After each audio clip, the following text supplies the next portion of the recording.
19세기 말 중국 북부에서 일관도 계열 수행을 하던 예언자의 기록과 한국의 미래. 사람들은 미래를 두려워하면서도 동시에 갈망합니다. 눈앞에 보이는 현실이 답답할수록 내일을 밝히는 말 한 줄을 찾고자 하죠. 그래서 우리는 오래된 기록 속으로 들어가려 합니다. 그 기록의 제목은 운명지이며 그것을 남긴 이는 연운자라 불렸습니다. 작은 방, 모래판 위에서 몇몇 제자 앞에서만 말을 남겼습니다. 연운자가 남긴 첫머리에는 말법 시대를 묘사하는 글이 적혀 있습니다. 그런데 이는 현재 우리 시대와 너무 닮아 있습니다. 당시 사람들은 이해하지 못했지만 지금 우리는 그 말이 무엇을 가리키는지 직감할 수 있습니다. 사람의 마른 방 안을 떠다니나 귀에 닿지 않는다. 웃음은 흔적만 남기고 사라진다. 눈빛은 유리처럼 굳어 서로를 비추지 못한다. 아이의 목소리는 작아지고 기계의 울림만 커진다. 불씨는 꺼져가나 보이지 않는 곳에서 몰래 살아난다. 이 대목에 말은 여전히 있지만 소통이 끊기고 웃음은 있지만 진심은 사라진다는 묘사는 현대인의 일상과도 겹쳐집니다. 그는 이어서 시대의 징후를 묘사합니다. 마치 풍요 속의 기근처럼 물질은 남아도 마음은 고갈되는 세상을 그렸습니다. 곡식의 무게는 창고마다 가득 차 있으나 식탁이 그릇은 비어 있다. 거리는 불빛으로 물결치나 눈은 피로에 젖어 감긴다. 사람의 마음은 풍선처럼 가벼워져 바람결에 이리저리 흩어진다. 예언을 해설하는 이들은 말합니다. 그는 대재앙보다도 일상의 틈새에서 오는 공허를 더 두려워했습니다. 사람들의 눈빛이 서로를 보지 못하고 손길이 따뜻함을 전하지 못하는 시대. 그 속에서야말로 큰 혼란이 시작된다고 했습니다. 연운자가 말한 불씨는 의미심장합니다. 그는 불씨가 꺼져가는 것처럼 보이지만 사실은 가장 깊은 곳에서 살아남아 새로운 바람을 기다린다고 했습니다. 바로 이 점이 희망의 씨앗이 됩니다. 절망만 말하는 기록이 아니라 새로운 시작을 예비하는 힘이 들어있습니다. 모래가 흩어져도 불씨는 그 속에 남는다. 밤이 깊어도 숨은 더 뜨겁게 타오른다. 사람들이 서로의 등을 돌려도 한쪽 모퉁이에서는 빛이 태어난다. 이와 같은 묘사는 오늘날의 우리에게도 강한 울림을 줍니다. 아무리 대화가 끊기고 관계가 차가워져도 어디선가 작고 은밀한 시작이 준비되고 있다는 암시이기 때문입니다. 연운자의 기록은 무너짐과 함께 시작되는 재기의 징후를 보여줍니다. 그는 인간 사회의 가장 작은 감각, 눈빛과 손길, 웃음과 목소리의 부재를 통해 시대의 위기를 포착했습니다. 그러나 동시에 불씨가 살아있음을 말함으로써 미래에 대한 가능성 또한 남겼습니다. 이것이 바로 2025년 한국 미래 예언의 첫 장을 열어주는 대목입니다. 연운자가 태어난 시대는 혼란과 격동이 교차하는 시기였습니다. 그가 속했던 일관도는 겉으로 보기에는 흔한 민간 신앙처럼 보였지만 실상은 무너져가는 사회 질서 속에서 사람들의 마음을 지탱하는 버팀목이었습니다. 연운자는 그곳에서 성장하며 세상의 고통과 사람들의 절망을 온몸으로 겪었습니다. 당시 사람들은 세상 어딘가에 답이 있다고 믿고 있었습니다. 누군가는 고전을 펼쳐 새로운 가르침을 찾으려 했고 누군가는 신비한 도인에게 위탁했습니다. 연운자는 그런 갈망 속에서 태어난 인물이었습니다. 그는 큰 학문을 세운 철인도 아니었고 큰 교단을 이끈 지도자도 아니었습니다. 그러나 이상하게도 그의 말은 오래 남았습니다. 그것은 눈앞에서 벌어지는 삶의 구체적인 장면을 붙잡아 기록했기 때문이었습니다. 운명지라는 기록은 길지 않았습니다. 그러나 그 속에는 살아있는 듯한 장면들이 가득했습니다.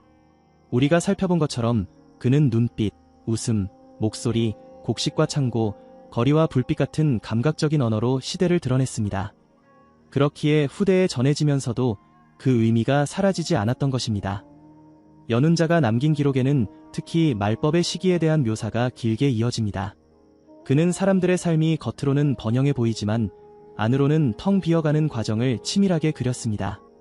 그 가운데 몇몇 구절은 특별히 유명합니다. 사람들은 지식을 쌓으나 지혜는 사라진다.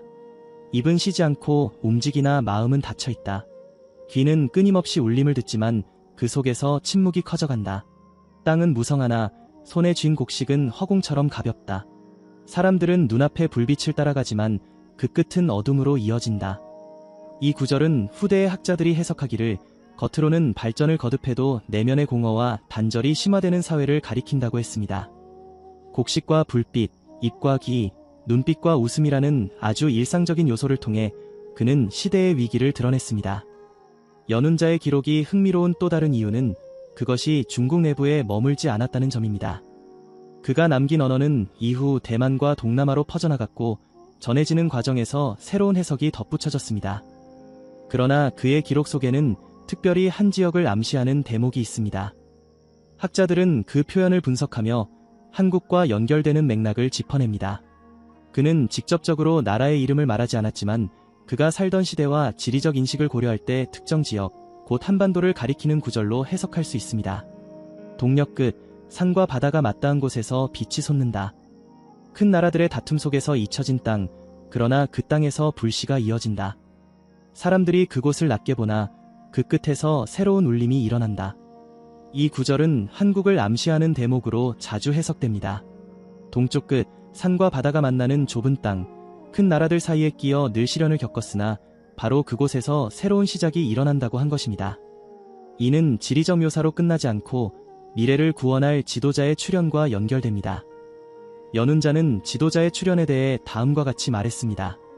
사람들이 모두 끝났다고 말하는 때, 모든 길이 끊어졌다고 믿는 순간, 그때 한 사람은 홀로 서서 세상의 어둠을 견딘다. 그는 큰 힘을 갖지 못했으나 마음이 불씨와 같아 꺼지지 않는다. 많은 이들이 그를 비웃고 억누르려 하지만 결국 그 불씨가 사람들을 모으게 된다. 모든 이의 눈이 흐려질 때 그의 눈빛이 사람들을 깨우고 모든 이의 입이 닫힐 때 그의 목소리가 세상을 잇는다. 이 부분은 그의 기록 중 가장 중요한 대목입니다. 예언자는 지도자가 어디에서 나온다고 직접적으로 말하지 않았지만 앞선 동쪽 끝의 땅에 대한 묘사와 겹쳐 읽히면서 한국을 암시한다고 해석되는 것입니다. 또한 그 지도자가 겪는 고난, 탄압, 비웃음의 장면은 앞으로 이어질 거대한 전환의 핵심이 됩니다. 연운자는 종말과 함께 도래할 새로운 시작, 불씨에서 피어나는 새로운 불꽃을 함께 보여주었습니다. 그렇기에 그의 예언은 절망과 희망을 동시에 품고 있습니다. 연운자가 남긴 기록 속에서 가장 긴 부분을 차지하는 것은 바로 말법의 시기입니다. 그는 그 시기를 어둡다고만 말하지 않았습니다. 오히려 아주 구체적이고 때로는 낯설 만큼 감각적인 표현으로 그려냈습니다. 그래서 후대의 사람들은 그의 글을 읽으며 당시에는 상상조차 하지 못했던 광경을 눈앞에 그리곤 했습니다. 그는 이렇게 말했습니다. 사람의 눈빛이 유리처럼 변한다. 빛을 담고 있으나 온기가 사라지고 서로를 비추어도 아무것도 느끼지 못한다. 사람들은 곁에 앉아 있으나 목소리를 나누지 않는다. 그들은 대화 대신 차갑고 일정한 기계의 울림에 귀를 기울인다. 웃음은 여전히 있으나 그것은 마음에서 솟는 것이 아니고 얇은 껍질처럼 흘러나올 뿐이다. 이웃은 서로의 안부를 묻지 않고 얼굴은 마주보되 눈은 멀리 다른 곳만 쫓는다. 이 구절은 많은 학자들에 의해 지금의 세상과 연결되어 해석됩니다. 사람들의 소통이 점점 단절되고 기계적 소리에만 의지하는 모습, 또한 웃음조차도 진실하지 못한 모습으로 묘사된 것입니다. 이는 삶의 어려움이 아니라 사람과 사람 사이의 근본적인 단절을 뜻한다고 보는 것입니다. 연운자는 또 이렇게 말했습니다. 하늘은 여전히 푸르나 숨결은 탁해진다. 사람들이 서로 가까이 있으나 보이지 않는 막이 사이를 가른다. 피부에 닿는 바람은 뜨겁고 차갑기를 반복하며 몸은 알 수 없는 무게에 짓눌린다. 사람들은 병을 입에 올리지 않으려 하지만 걸음마다 그림자처럼 따라온다. 여기서 연운자가 말하는 병은 사회 전반에 퍼지는 불안과 두려움까지 아우른다고 해석됩니다. 특히 숨결이 탁해진다는 말은 후대의 연구자들에 의해 공기의 오염이나 눈에 보이지 않는 전염성의 문제와 연결되기도 했습니다. 그러나 무엇보다 중요한 것은 사람들이 그것을 두려워하면서도 동시에 부정하려 한다는 점입니다. 즉, 위기는 눈앞에 있는데도 외면하는 모습이 함께 그려진 것입니다. 연운자는 사람들의 내면의 변화 또한 강렬하게 묘사했습니다. 사람들은 책을 쌓아두되 그 안에서 길을 찾지 못한다. 많은 이가 스스로를 스승이라 부르며 사람들은 그 말에 따라 모인다. 그러나 그들의 얼굴에는 빛이 없고 손에는 무게 없는 약속만 들려있다. 어리석은 이들은 그 뒤를 따라 스스로 목을 내어준다. 이 대목은 말법의 시기에 잘못된 지도자들이 등장한다는 경고로 읽힙니다. 진정한 지혜가 사라진 자리에는 스스로를 내세우는 사람들이 나타나고 혼란 속의 대중은 그들을 따르게 된다는 것입니다. 후대의 해석에서는 이것이 여러 거짓 예언자 혹은 사리사욕을 위해 사람들을 모으는 세력의 등장을 뜻한다고 보았습니다. 그리고 그는 인류의 수가 줄어드는 장면을 이렇게 적었습니다. 큰 거리의 사람의 발자취가 사라지고 마을의 울음소리만 바람에 흩날린다. 많은 집이 문을 닫은 채 안에서 다시는 열리지 않는다. 밭은 여전히 넓으나 일어서는 이는 적고 거두는 소는 드물다. 아직 살아있는 자는 서로의 얼굴을 확인하려 눈을 크게 뜨지만 그 눈은 공포로 가득하다. 이 구절은 자연재해나 전쟁의 결과를 넘어 인류가 겪는 대규모의 감소를 묘사한 것이라 할 수 있습니다. 다만 연운자는 특정한 원인을 직접 언급하지 않았습니다. 대신 거리와 집, 밭과 울음이라는 일상의 장면을 통해 그 황폐함을 보여주었습니다. 그의 기록은 또한 사람들이 마음을 잃어가는 과정을 담고 있습니다. 사람들의 마음은 돌처럼 굳고 작은 소리에도 쉽게 부서진다.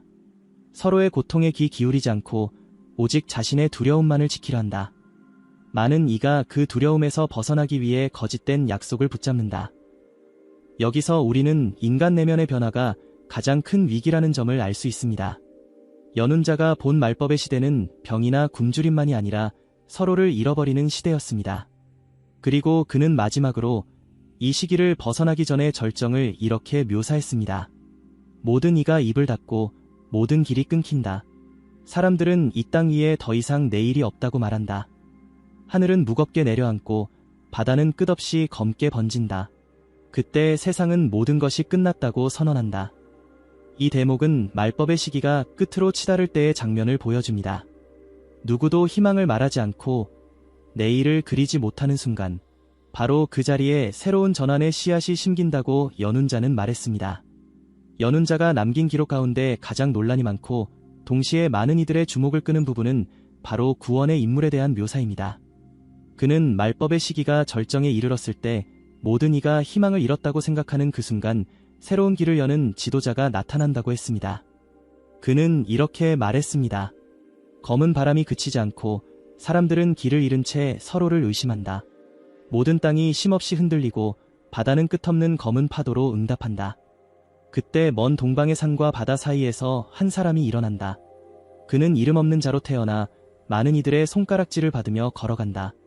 그의 발걸음은 가볍지 않으나 그는 꺾이지 않고 나아간다. 사람들은 처음에 그를 조롱하고 그의 목소리를 듣지 않는다. 그러나 시간이 지나자 고통받던 자들의 눈빛이 그에게 모인다. 그는 돌로 쳐도 무너지지 않고 불로 태워도 꺼지지 않는다. 하늘은 그에게 시험을 주고 사람들은 그를 버리지만 땅은 그에게 길을 내준다. 이 부분은 많은 연구자들의 해석을 불러일으켰습니다. 기록 속에 구체적으로 나라 이름은 등장하지 않았으나 동방의 산과 바다 사이에서 일어난다는 대목, 그리고 작은 땅이지만 큰 파란을 일으킨다는 맥락 때문에 한국과 연결시키는 시각이 많습니다. 동아시아에서 산과 바다를 동시에 가진 지역은 여럿 있지만 연운자의 시대적 배경과 함께 놓고 보면 그 땅은 곧 한반도일 가능성이 크다는 것입니다. 연운자는 또 이렇게 기록했습니다. 그는 수많은 탄압을 받는다. 그의 집은 여러 번 무너지고 그의 길은 돌마다 막혀 있다. 사람들은 그의 말을 거짓이라 하고 그의 얼굴에 흙을 던진다. 그러나 고통의 끝자락에서 오히려 민심은 하나로 모인다. 사람들은 더 이상 두려움 속에서 흩어지지 않고 서로의 손을 붙잡는다. 그때 하늘에 무거운 구름이 걷히고 바람은 다시 맑은 숨결을 싣는다. 이 구절은 지도자의 고난과 동시에 그로 인해 민중이 하나로 모여드는 순간을 묘사합니다. 특히 중요한 것은 민심이 하나로 모인다는 대목입니다. 절망의 끝에서 인류가 스스로 선택한 길이 아닌 공동의 의지로 새로운 시대를 열게 된다는 점입니다. 연운자는 이 지도자를 특정 종교의 구세주로 그리지 않았습니다. 오히려 그는 종교의 경계를 넘어서는 존재라고 강조했습니다. 그는 특정한 종교의 옷을 입지 않는다. 모든 종교가 그를 두려워하고 동시에 따르려 한다. 그는 책을 들지 않고도 책을 아는 자이며 이름 없는 자로서 이름을 얻게 된다. 그의 말은 사람들의 삶 속에서 빛을 낸다. 사람들은 그에게서 새 시대의 향기를 맡게 된다. 이 대목은 매우 상징적입니다. 전통적인 교단이나 권위의 구조가 아니라 일상의 고통과 희망 속에서 새로운 길을 여는 지도자가 나온다는 것입니다. 종교의 울타리를 넘어서는 존재라는 점에서 시대와 공간을 초월하는 메시지를 던집니다. 특히 연운자가 강조한 장면은 이 지도자가 등장하는 시기의 세계적 분위기였습니다. 그는 이렇게 적었습니다. 사람들은 모든 것이 끝났다고 생각한다. 가난한 자나 부유한 자나 모두 같은 벽 앞에 서 있다. 그때 작은 땅에서 일어난 불빛이 멀리 퍼져나간다. 먼 나라의 사람들이 그 불빛을 보고 길을 찾아온다. 그 불빛은 크지 않으나 꺼지지 않고 마침내 어둠을 물리친다. 이것이 바로 말법의 시기에서 새로운 평화의 시대로 넘어가는 결정적 전환의 순간입니다. 작지만 꺼지지 않는 불빛, 그것이 바로 연운자가 본 지도자의 상징이었습니다. 연운자가 기록한 예언서 가운데 가장 널리 회자되는 부분은 바로 종말적 고난 이후 맞이하는 새로운 시대의 모습입니다. 그는 혼란이 끝난다고 말하지 않았습니다. 오히려 그 혼란이 불가피하게 필요했으며 그 과정을 통해 인류가 전혀 다른 길을 선택하게 된다고 보았습니다. 연운자는 이렇게 말했습니다. 큰 불길이 지나간 뒤 땅에는 재만 남는다. 그러나 그 재 위에서 새싹이 돋는다. 사람들은 이전의 욕망을 붙잡지 않는다. 잃어버린 자들이 많기에 살아남은 자들은 서로를 붙잡는다. 그들의 눈빛은 예전과 달라지고 서로의 얼굴을 진심으로 바라본다. 이 장면은 상징적입니다. 말법의 시대가 끝나고 나서 인류가 예전 질서로 돌아가는 것이 아니라 전혀 다른 삶의 태도를 배우게 된다는 것입니다. 그는 특히 살아남은 자들이 이전의 세상처럼 경쟁과 탐욕을 좇지 않고 오히려 상실을 통해 연대의 가치를 깨닫는다고 기록했습니다. 그는 또 이렇게 덧붙였습니다. 사람들은 집을 크게 짓지 않는다. 높은 성을 세우지 않고 대신 마음의 문을 연다. 군대의 발걸음은 멈추고 대신 아이들의 노랫소리가 땅에 울린다. 새로운 법은 힘에서 나오지 않고 신뢰에서 나온다. 사람들은 더 이상 신의 이름을 빌어 싸우지 않고 신의 이름을 빌려 서로를 돕는다. 연운자는 새로운 시대가 정치적 체제의 변화나 군사적 승리에서 비롯되는 것이 아님을 강조했습니다. 그것은 삶의 기본적인 태도가 바뀌는 것이며 근본적으로 사람들 사이의 관계가 달라지는 것이라고 본 것입니다. 특히 주목할 부분은 이 새로운 시대가 한국으로 추정되는 지도자의 역할을 통해 열린다고 본 대목입니다. 그는 그를 이렇게 묘사했습니다. 그는 왕이 아니나 왕보다 존귀하다. 그는 장군이 아니나 전쟁을 멈추게 한다. 그는 성직자가 아니나 신의 뜻을 전한다. 그는 글로 말하지 않고 삶으로 말한다. 사람들은 그를 따르지만 그는 자신을 높이지 않는다. 그는 높아지는 자가 아니라 낮아짐으로써 모든 것을 품는다. 이 부분은 새로운 시대의 지도자가 권력과 지위의 상징이 아닌 겸손과 낮아짐을 통해 사람들의 마음을 얻는 존재임을 보여줍니다. 종교적 구세주와도 다르고 정치적 영웅과도 다른 전혀 새로운 지도자의 형상입니다. 연운자는 마지막으로 이렇게 결론을 남겼습니다. 그때 사람들은 알게 된다. 세상을 구원한 것은 칼이 아니었고 책이 아니었으며 재단도 아니었다. 세상을 구원한 것은 서로의 눈빛 속에 살아있는 작은 불씨였다. 그 불씨를 지킨 자가 바로 새로운 시대의 문을 열었다. 하늘은 그를 쓰고 땅은 그를 기억하며 사람들은 그를 이야기한다. 그러나 그는 이름을 남기려 하지 않는다. 그의 이름은 바람처럼 사라지고 남는 것은 평화뿐이다.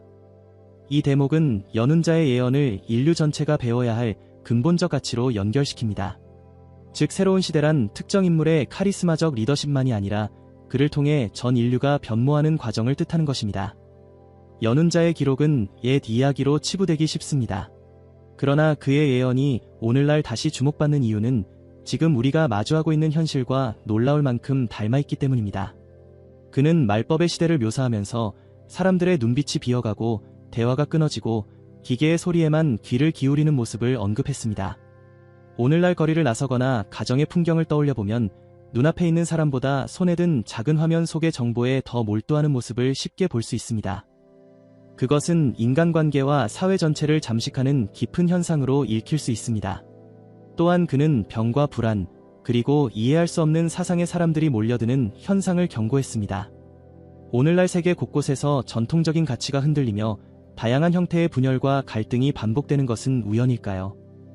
연운자가 남긴 기록은 마치 지금의 시대를 직접 보고 쓴 듯한 생생함을 전달합니다. 특히 중요한 대목은 이 모든 혼란의 끝에서 한국으로 추정되는 땅에서 지도자가 나타난다고 한 부분입니다.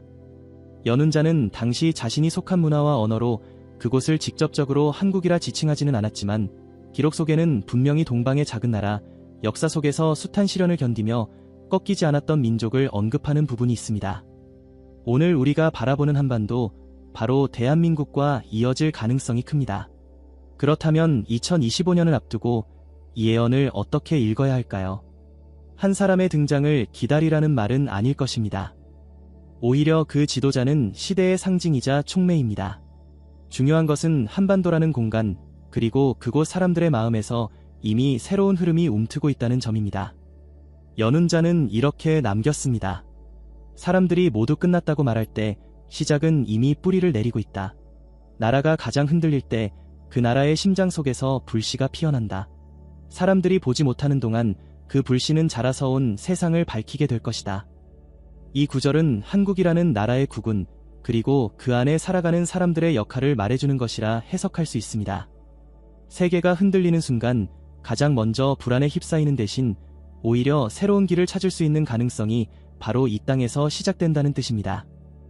2025년은 이미 많은 사람들이 다가올 변화의 흐름을 직감하고 있습니다. 경제적 불안, 사회적 분열, 외부 세계의 경랑 속에서 우리는 흔들리고 있지만 바로 그 순간이 예언서가 가리킨 전환의 시간일 수 있습니다. 민심이 모이고 서로의 눈빛이 달라지며 새로운 평화의 기운이 움트는 시작점이 될 수 있는 것입니다. 연운자의 기록은 이렇게 마무리됩니다. 사람들이 스스로를 낮추고 서로를 귀히 여기는 날이 온다. 그날이 오면 하늘도 기뻐하고 땅도 기뻐한다. 바람은 맑아지고 물은 깊어진다. 사람들은 다시 노래를 배우고 그 노래는 국경을 넘어 울려 퍼진다.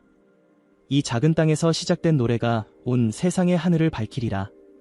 이 마지막 예언은 명확합니다. 새로운 시대의 빛은 작고 보잘것없는 자리에서 시작될 것이며 그 중심에 한국이라는 공간이 있을 가능성이 크다는 것입니다. 이제 우리는 선택의 기로에 서 있습니다. 연운자의 말처럼 말법의 시대를 거쳐 새로운 평화의 시대를 맞을 수 있을지, 아니면 혼란 속의 길을 잃을지는 결국 우리가 어떻게 살아가느냐에 달려 있습니다. 2025년 스스로 깨닫고 행동으로 옮길 시점일지도 모릅니다. 이상으로 중국의 예언자가 남긴 미래 예언과 그 속에서 찾을 수 있는 한국의 미래를 알아보았습니다. 시청해주셔서 감사합니다.